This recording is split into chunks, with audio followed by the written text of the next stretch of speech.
San Francisco నగరం 1971లో భయంతో వణికిపోతోంది. ఎందుకంటే ఒక క్రూరమైన హంతకుడు నగరం మీద తన భయాన్ని విస్తరిస్తున్నాడు. ఒక ఎత్తైన భవనంపైనున్న స్విమ్మింగ్ పూల్లో ఒక అందమైన యువతి ఈత కొడుతోంది. సూర్యుని కాంతిలో నీరు మెరుస్తోంది. అందరికీ ఇదొక సాధారణ రోజు అనిపిస్తోంది. కానీ దూరంగా ఒక భవనంపైనుంచి ఒక వ్యక్తి తన స్నైపర్ రైఫిల్ను ఆమె వైపు గురిపెట్టాడు.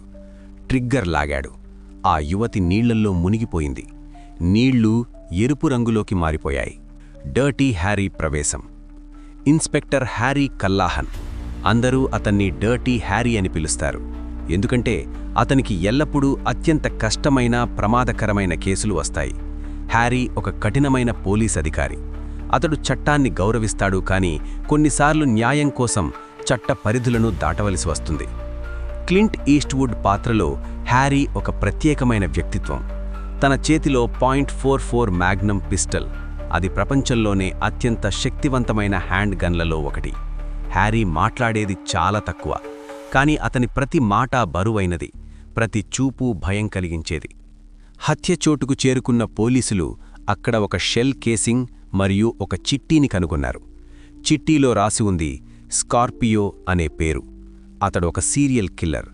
తన డిమాండ్లు తీర్చకపోతే ఇంకా చాలామందిని చంపుతానని బెదిరించాడు. సినిమా చరిత్రలోనే అత్యంత ప్రసిద్ధమైన డైలాగులలో ఒకటి ఈ సినిమాలో ఉంటుంది. సినిమా మొదట్లో హీరో ఈ డైలాగ్ పలికే సన్నివేశం ఏంటంటే, హాట్ డాగ్ మరియు బ్యాంక్ దొంగతనం. ఒకరోజు హ్యారీ తన లంచ్ బ్రేక్లో హాట్ డాగ్ తింటూ ఉన్నాడు. అప్పుడు అతనికి ఒక బ్యాంకులో దొంగతనం జరుగుతున్నట్లు కనిపించింది. హ్యారీ వెంటనే చర్య తీసుకున్నాడు. తన పిస్టల్ తీసి దొంగల వైపు గురిపెట్టాడు. ఇక్కడ సినిమా చరిత్రలోనే అత్యంత ప్రసిద్ధమైన డైలాగులలో ఒకటి వచ్చింది. హ్యారీ బ్యాంక్ రాబరీ చేస్తూ గాయపడిన దొంగను చూస్తూ అన్నాడు, నాకు తెలుసు నువ్వేం ఆలోచిస్తున్నావో. నేను 6 షాట్స్ కాల్చానా లేదా 5 షాట్స్ కాల్చానా అని. నిజం చెప్పాలంటే ఈ ఉత్సాహంలో నేను మర్చిపోయాను. కానీ ఇది 44 మ్యాగ్నమ్, ప్రపంచంలోనే అత్యంత శక్తివంతమైన హ్యాండ్గన్. ఇది నీ తలను పూర్తిగా ఎగరేస్తుంది. నేను 6 షాట్స్ కూడా కాల్చి ఉండవచ్చు. కాబట్టి నేను లక్కీనా కాదా అని అడగాలి. ఈ సీన్ తర్వాత హ్యారీకి ఒక కొత్త పార్ట్నర్ వచ్చాడు. చికో గొంజాలెజ్ అనే యువ పోలీస్ అధికారి. స్కార్పియో మాత్రం తన హత్యలను కొనసాగిస్తూనే ఉన్నాడు. అతడు మేయర్కు మరో లేఖ రాశాడు. ఇప్పుడతనికి $100 లక్షల కావాలి, లేకపోతే ఇంకా మరిన్ని నిరపరాధులను చంపుతానని బెదిరించాడు. అతడొక 14 ఏళ్ల అమ్మాయిని కిడ్నాప్ చేశాడని, ఆమెను ఎక్కడో సజీవ సమాధిలో పాతిపెట్టాడని చెప్పాడు. డబ్బు ఇవ్వకపోతే ఆమె ఊపిరాడక చనిపోతుందని హెచ్చరించాడు. మేయర్ భయపడి స్కార్పియో డిమాండ్లు తీర్చాలని నిర్ణయించుకున్నాడు. కానీ హ్యారీకి వేరే అభిప్రాయముంది. అతడికి ఈ కిడ్నాప్ అమ్మాయి ఇప్పటికే చనిపోయి ఉంటుందని అనుమానం. అయినా మేయర్ డబ్బును హ్యారీ చేతిలో పెట్టి స్కార్పియోకు డెలివరీ చేయమని చెప్పాడు. Cat and mouse game. రాత్రివేళ హ్యారీ డబ్బు బ్యాగ్తో నగరం అంతా తిరుగుతాడు. స్కార్పియో వివిధ పే ఫోన్ల నుంచి కాల్స్ చేసి హ్యారీని ఇక్కడి నుంచి అక్కడికి పంపిస్తూ ఉంటాడు. చివరికి మౌంట్ డేవిడ్సన్ క్రాస్ దగ్గరకు పిలుస్తాడు. అక్కడ స్కార్పియో ఆశ్చర్యకరంగా హ్యారీపై దాడి చేస్తాడు. కానీ హ్యారీ ఒక స్విచ్ బ్లేడ్తో స్కార్పియో కాలికి గాయం చేస్తాడు. స్కార్పియో పారిపోతాడు. కానీ అతనికి ఇప్పుడు కాలికి గాయం వల్ల కుంటుతూ నడవాల్సి వస్తుంది. హ్యారీ స్కార్పియోను ట్రాక్ చేసి కేజర్ స్టేడియంలో పట్టుకుంటాడు. అతడి కాలి గాయం మీద అడుగుపెట్టి హింసించి కిడ్నాప్ అమ్మాయి ఎక్కడుందో చెప్పమని బలవంతం చేస్తాడు. కానీ దురదృష్టవశాత్తు ఆ అమ్మాయి ఇప్పటికే చనిపోయింది. స్కార్పియో అమ్మాయిని చంపేసి రాత్రికి ముందే పాతిపెట్టాడని తెలుస్తుంది. కానీ ఇక్కడ పెద్ద సమస్య వచ్చింది. డిస్ట్రిక్ట్ అటార్నీ హ్యారీతో చెప్తాడు, స్కార్పియోను టార్చర్ చేసి సమాచారం తెచ్చుకున్నందున అతడిపై ఉన్న అన్ని ఆరోపణలు కోర్టులో రద్దవుతాయి. స్కార్పియో హక్కులను హ్యారీ ఉల్లంఘించాడని, చట్టబద్ధంగా సాక్ష్యం సేకరించలేదని చెప్పి స్కార్పియోను విడుదల చేస్తారు. హ్యారీకి కోపం వస్తుంది. ఒక క్రూరమైన హంతకుడు చట్టపరమైన లొసుగుల వల్ల తిరిగి వీధుల్లోకి వదిలివేయడం అతను భరించలేకపోతాడు. కాని అతడికి ఏం చేయగలడు? అతడు కూడా చట్టానికి కట్టుబడి ఉండే పోలీస్ అధికారి కదా. స్కార్పియో విడుదలైన తరువాత హ్యారీ అతన్ని రహస్యంగా ఫాలో చేయడం మొదలుపెట్టాడు. స్కార్పియోకిది తెలిసి స్కార్పియోను తనని తాను హింసించుకుంటాడు. మొహం నిండా కట్లతో హాస్పిటల్లో జాయిన్ అవుతాడు. తనని ఇన్స్పెక్టర్ హ్యారీ హింసించాడని ప్రెస్కి చెప్తాడు. పోలీస్ చీఫ్ హ్యారీని స్కార్పియోని ఫాలో చేయడం మానుకోమని ఆదేశిస్తాడు. కాని స్కార్పియో ఆగడాలు ఆపలేదు. అతడు ఒక మద్యం దుకాణంలోకి వెళ్లి షాప్కీపర్ తలమీద బాటిల్తో దాడి చేసి అతని పిస్టల్ను దొంగిలిస్తాడు. తరువాత ఒక స్కూల్ బస్సును హైజాక్ చేస్తాడు. బస్సులో చిన్న పిల్లలున్నారు. స్కార్పియో కొన్ని వేల డాలర్లు మరియు ఒక విమానం డిమాండ్ చేస్తాడు. అతడు నగరం నుంచి పారిపోవాలనుకుంటున్నాడు. మేయర్ స్కార్పియో అడిగిన డబ్బుని అరేంజ్ చేస్తారు. హ్యారీని పిలుస్తారు.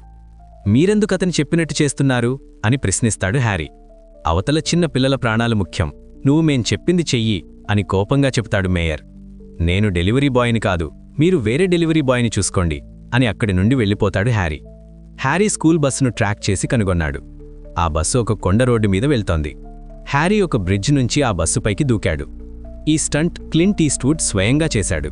స్టంట్ డబుల్ లేకుండా. బస్సు డ్రైవర్ భయపడి బస్సును ఆపింది. స్కార్పియో బయటికి పారిపోయి ఒక క్వారీ ప్రాంతంలోకి పరిగెత్తాడు. హ్యారీ అతని వెనుక వెళ్తాడు. క్వారీ దగ్గర స్కార్పియో ఒక చిన్న అబ్బాయిని బందీగా పట్టుకొని హ్యారీ చూసి అరుస్తాడు. కాని హ్యారీ ప్రశాంతంగా తన 4.4 మ్యాగ్నమ్ తీసి స్కార్పియో వైపు గురిపెట్టాడు.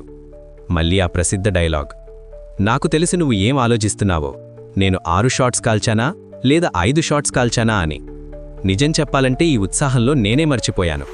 కానీ నువ్వు నిజంగా అడగాలి, నేను లక్కీనా కాదా? స్కార్పియో తన పిస్టల్ తీయడానికి ప్రయత్నిస్తాడు. హ్యారీ కాల్చాడు. స్కార్పియో చనిపోతాడు. చిన్న అబ్బాయి సురక్షితంగా బయటపడ్డాడు. చివరి దృశ్యం బ్యాడ్జ్ విసిరివేత. స్కార్పియో చనిపోయాడు, కాని హ్యారీ హృదయంలో ఒక భారం ఉంది. అతడు తన చేతి నుంచి పోలీస్ బ్యాడ్జిని తీసి చూస్తున్నాడు. ఈ బ్యాడ్జ్ అంటే న్యాయం, చట్టం, విధి. కాని ఈరోజు అతడు చట్టాన్ని మించి వెళ్లవలసి వచ్చింది. హ్యారీ తన బ్యాడ్జిని నీటిలోకి విసిరివేస్తాడు. ఆ బ్యాడ్జ్ నీటిలో మునిగిపోతుంది. హ్యారీ ఒంటరిగా నిలబడి ఉంటాడు. అతని వెనుక సూర్యాస్తమయం. ఈ చివరి దృశ్యం చాలా శక్తివంతమైనది. హ్యారీ పోలీస్ శాఖను వదిలేస్తున్నాడా లేదా కేవలం ఈ వ్యవస్థపై నిరాశతో బ్యాడ్జ్ విసిరేశాడా? సినిమా సమాధానం చెప్పదు. ప్రతి వ్యక్తి తనకు నచ్చిన విధంగా అర్థం చేసుకోవచ్చు. సినిమా ప్రాముఖ్యత. డర్టీ హ్యారీ కేవలం ఒక యాక్షన్ థ్రిల్లర్ మాత్రమే కాదు. ఇది చాలా లోతైన ప్రశ్నలడుగుతుంది. న్యాయం పొందడానికి చట్టాన్ని ఉల్లంఘించవచ్చా? నేరస్తుల హక్కులు ముఖ్యమా లేక బాధితుల సభ్యత ముఖ్యమా? ఒక పోలీస్ అధికారి ఎంతవరకు వెళ్లవచ్చు? 1971లో ఈ సినిమా విడుదలైనప్పుడు చాలా వివాదాస్పదమైంది. కొందరు దీన్ని హింసాత్మకమైనది, ఫాసిస్ట్ ఆలోచనలను ప్రోత్సహిస్తున్నది అని విమర్శించారు. మరికొందరు దీన్ని నిజమైన న్యాయ వ్యవస్థ యొక్క వైఫల్యాలను చూపించే సినిమా అని ప్రశంసించారు. క్లింట్ ఈస్ట్వుడ్ ఈ పాత్రతో హాలీవుడ్లో సూపర్ స్టార్ అయ్యాడు. హ్యారీ క్యాలహాన్ చరిత్రలో అత్యంత చిరస్మరణీయమైన సినిమా పాత్రల్లో ఒకటిగా నిలిచింది. సినిమా అంత పెద్ద విజయం సాధించింది. బడ్జెట్ కేవలం $4 మిలియన్, కానీ $36 మిలియన్ సంపాదించింది. తర్వాత మరో 4 సీక్వెల్లు వచ్చాయి. ఈ రోజు వరకు do you feel lucky punk అనే డైలాగ్ ప్రపంచవ్యాప్తంగా ప్రసిద్ధి చెందింది.